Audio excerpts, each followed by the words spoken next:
सल्लल्लाहु ताला अलैहि वसल्लम के हदीस पाक से साबित है। हजरत इमाम हसन बसरी रहमतुल्लाह ताला अलैह की बारगाह में एक खातून हाजिर आई और अर्ज करती हैं, हुजूर मेरी बच्ची का इंतकाल हो गया है, कोई ऐसा अमल आप बता दें जिसके जरिया से मैं अपनी बच्ची का हाल जान लूं कि आलिम बरज़ख में मेरी बच्ची के ऊपर अजाब हो रहा है कि सवाब हो रहा है। हजरत इमाम हसन बसरी रहमतुल्लाह ताला अलैह ने एक वजीफा बता दिया और फरमाया, जाओ इस वजीफे को तुम पढ़ती रहो। वो औरत गई, उस वजीफे पर अमल करने लगी। एक रोज वो औरत अपनी बच्ची को ख्वाब में देखती है कि मेरी बच्ची को जहन्नम में आग का लिबास पहनाया गया है, उसको अजाब दिया जा रहा है। वो जब ख्वाब से बेदार होती है, हजरत इमाम हसन रहमतुल्लाह ताला अलैह की बारगाह में हाजिर हुई, अपने ख्वाब को बयान करती हैं। उसके बाद हजरत इमाम हसन बसरी रहमतुल्लाह ताला अलैह ने एक रोज उसी बच्ची को ख्वाब में देखते हैं, वो बच्ची जन्नत के बाग में टहल रही है। हजरत इमाम हसन बसरी रहमतुल्लाह ताला अलैह ने उस बच्ची से पूछा कि तेरी माँ ने तुझको इस तरह से बताया था और तू जन्नत के बाग में कैसे टहल रही है? तो बच्ची ने फरमाया, कहा हुजूर ये बात सही है, मेरे ऊपर अजाब हो रहा था, लेकिन एक मर्तबा का वाकया है कि जिस कब्रिस्तान में मैं दफन थी, उस कब्रिस्तान से एक मर्दे साले के गुजर हुआ और उसने 3 मर्तबा नबी कौनैन सल्लल्लाहु ताला अलैहि वसल्लम पर दरूद शरीफ पढ़ा और हम मुर्दों के नाम बख्श दिया, तो अल्लाह ताला ने उस कब्रिस्तान से हम 500 मुर्दों की मगफिरत फरमा दिया।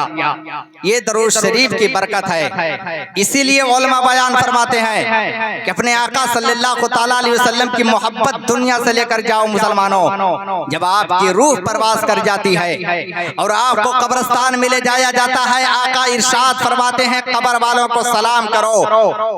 मेरे आका सल्लल्लाहु ताला अलैहि वसल्लम ने जब जंगे बद्र किया था और जंगे बद्र हुई थी, अबू जहल मारा गया था और एक गड्ढे में अबू जहल को डाल दिया गया, तो सरकार खड़े होकर कह रहे थे, ए फला काफिर, ए फला काफिर, ए अबू जहल, क्या मैं नहीं कहता था कि अल्लाह वाली फौज गालिब आएगी? तो सहाबा ने अर्ज किया था, या रसूल अल्लाह ये सब तो मर कट गए हैं, क्या ये सुन रहे हैं? आका इरशाद फरमाते हैं, जितना ये सुन रहे हैं उतना तुम नहीं सुन रहे हो।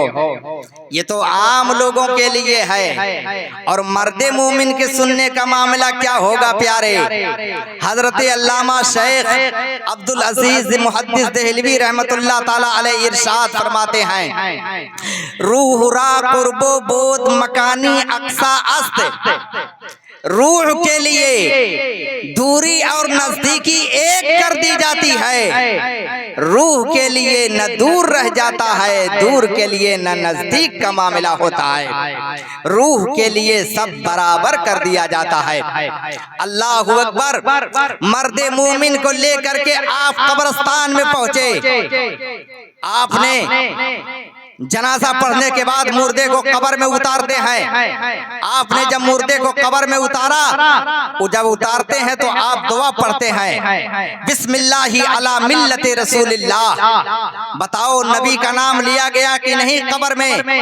मुर्दे को आपने कब्र में उतार दिया, तख्ता लगा, मिट्टी डालने की बारी आई, अब मिट्टी डाली जाए, तो आप मिट्टी डालते हैं तो दुआ पढ़ते हैं। वो दुआ क्या है? कुरान की आयत करीमा है। आपने अपने हाथ में मिट्टी लिया, पढ़ा मिन्हा खलकनाकुम, आपने मिट्टी को डाल दिया, आपने उस मतलब समझा, मिन्हा खलकनाकुम, रब फरमाता है हमने तुमको इसी मिट्टी से पैदा किया, मिन्हा खलकनाकुम, हमने तुमको इसी मिट्टी से पैदा किया, वो फिया नुईदुकुम, और फिर दोबारा हम तुम्हें इस मिट्टी में लौटा रहे हैं। हम तुम्हें इसी मिट्टी में फिर लौटा रहे हैं। व मिन्हा नुखरिजुकुम तारतन उखरा, और फिर दोबारा हम इसी मिट्टी से तुम्हें निकालेंगे।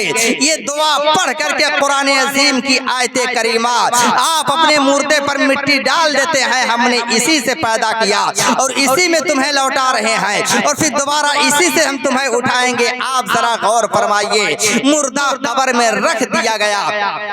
रब ताला कुरान अज़ीम में इरशाद फरमाता है, वल आक़िबतु लिल मुत्तक़ीन, और आखिरत में अच्छा अंजाम परहेजगारों के लिए है। आखिरत में अच्छा अंजाम अल्लाह से डरने वालों के लिए है। आखिरत में अच्छा अंजाम खुदा से खौफ रखने वालों के लिए है। वल आक़िबतु लिल मुत्तक़ीन, और आखिरत में अच्छा अंजाम परहेजगारों। फरमाते हैं कि अल्लाह तबारक व तआला ने फरमाया कि अहले फारस का एक शख्स होगा, अहले फारस में एक शख्स होगा जो लोगों का इमाम होगा, और उसका लक़ब हनीफा होगा। अज़ीज़ाने मिल्लती इस्लामिया, इमाम आज़म अबू हनीफा रहमतुल्लाह अलैह सन 80 हिजरी में कूफा की सरजमीन पर पैदा होते हैं। आपका नाम नोमान है और कुन्यत अबू हनीफा है। अलक़ाब और लक़ब इमाम आज़म अबू हनीफा है, और आपके वालिद का नाम साबित है। आपके दादा का नाम एक रिवायात के मुताबिक जूती आया है और दूसरी रिवायात के मुताबिक नोमान आया है। अज़ीज़ाने मिल्लती इस्लामिया, हज़रत नोमान रज़ियल्लाहु ताला अन्हु यानी इमाम आज़म अबू हनीफा रहमतुल्लाह अलैह के दादा जान जब इस्लाम लाते हैं और ईरान में जब इस्लाम लाते हैं, और उसके बाद इस्लाम लाने के बाद आप कूफे की सरजमीन पर पहुंचते हैं। कूफे की सरजमीन पर जब पहुंचते हैं तो हजरते नोमान बिन साबित यानी आपके वालिदे गिरामी हजरत इमाम आज़म अबू हनीफा के वालिदे गिरामी हजरत साबित की विलादत होती है। जब हजरत साबित की विलादत होती है तो आप हजरत अली मुर्तज़ा करमल्लाहु वजहुल करीम की बारगाह में अपने लख्ते जिगर हजरत साबित को लेकर पहुंचते हैं। ये कौन पहुंच रहा है? हजरत इमाम आज़म अबू हनीफा के दादा जान पहुंच रहे हैं। हजरत साबित रज़ियल्लाहु ताला अन्हो को लेकर हजरत अली मुर्तज़ा की बारगाह में पहुंचते हैं। हजरत अली मुर्तज़ा शेर खुदा ने दुआएं दी हैं, और आपकी नस्लों के बारे में भी, आपकी नस्ल के बारे में भी दुआएं खैर फरमाई है। अज़ीज़ाने मिल्लत इस्लामिया, ये हजरत अली की दुआ का असर है कि आज इमाम आज़म अबू हनीफा रहमतुल्लाह अलैह की पूरी दुनिया में आपका नाम लेने वाला हर तरफ नजर आता है, और उन्हीं की तकलीद करने वाले ज्यादा लोग पाए जाते हैं। बहुत से बुजुर्गाने दीन भी हैं जो इमाम आज़म अबू हनीफा की तकलीद करते हुए नजर आते हैं, जैसे हजरते दातागंज अली हजवेरी हैं, हजरते दातागंज बख्श हैं, और हजरते ख्वाजा मोइनुद्दीन चिश्ती हैं, हजरते शेख अहमद सरहिंदी हैं, जिन्हें मुजद्दिदे आज़म मुजद्दिदे अल्फसानी का लक़ब मिला। ये तमाम औलियाए किराम हजरत इमाम आज़म अबू हनीफा रहमतुल्लाह अलैह के मसलक पर अमल करते हैं। आपका मर्तबा इतना ऊंचा है कि हजरत इमाम शाफ़ई फरमाते हैं कि जब मुझे कोई मसला पेश आता है मैं बारगाहे इमाम आज़म में पहुंच जाता हूं। हजरत इमाम आज़म रज़ियल्लाहु ताला अन्हु की मज़ारे पाक पर पहुंच जाता हूं। 2 रकात नमाज़े नफल अदा करता हूं। 2 रकात नमाज़े नफल अदा करने के बाद फिर मैं अल्लाह की बारगाह में अपने हाथों को उठाता हूं, और आपके वसीले से जब दुआ करता हूं तो अल्लाह तबारक व तआला मेरे उलझे हुए मसले को हल कर देता है। ये है इमाम आज़म अबू हनीफा। अज़ीज़ाने मिल्लती इस्लामिया, अगर वक्त होता तो मैं और कुछ बयान करता, इसलिए कि उलमाए किराम की फ़हरिस्त बहुत ज़्यादा है। बस एक बात कि हज़रत इमाम आज़म अबू हनीफा रहमतुल्लाह अलैह का तक़वा कैसा था, उनकी इबादत कैसी थी। अज़ीज़ाने मिल्लत इस्लामिया, अगर आपके तक़वा के बारे में, अगर आपकी इबादत और रियाज़त के बारे में अगर गुफ्तगू की जाए तो वक्त ख़त्म हो जाएगा, लेकिन बात पूरी नहीं हो सकती है। इमाम आज़म दिन और हज़रत इमाम आज़म रज़ियल्लाहु ताला अन्हु 40 साल तक इशा के वज़ू से नमाज फज्र अदा करते हैं। ये इमाम आज़म का तक़वा था, और एक रकात में पूरा कुरान